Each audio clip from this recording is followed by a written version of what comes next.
the Sioux City School Board discussed a lease agreement voting to approve Verizon to build a cell phone tower at one of the district's elementary schools. Here's what's happening here. Back in May, Verizon Wireless approached the Sioux City School District to explore a potential land lease option for a stealth cell phone tower at Perry Creek Elementary. Now, that's a smaller tower that blends in with its surroundings. Well, tonight, the board held a public hearing during its meeting to discuss the lease and ultimately voted to approve the lease of the land.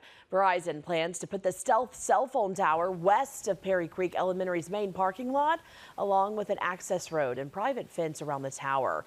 The 5-year lease outlines details showing Verizon will pay the district $10,000 for the first year, an amount that will increase by 2% each year.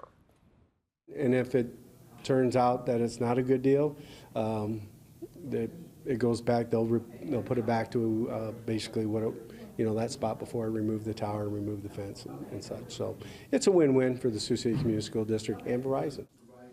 The board voted 6-0 to approve that lease agreement. Well, the school board also voted to approve a future public hearing about a potential lease agreement with Morningside University for use of East High's baseball field. Now, Morningside is seeking to use the field for the next 8 years while it looks to build its own baseball stadium just east of town. In the agreement, Morningside will pay $500,000 to install artificial turf on the field and split repair costs 50-50 with the district.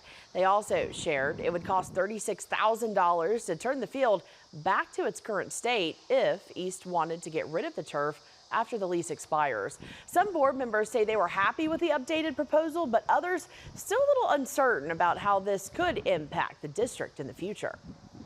The concern was, okay, when it's all said and done, when it's over with, what then? Is the district responsible for everything, or is East High responsible for something? And that's kind of where I was going. It's like, we need to make sure that there are some things in place so that it's not just assessed to the district itself. The board voted 4-2 to move forward with a public hearing that is scheduled during its next board meeting on September 22nd, starting at 6 p.m.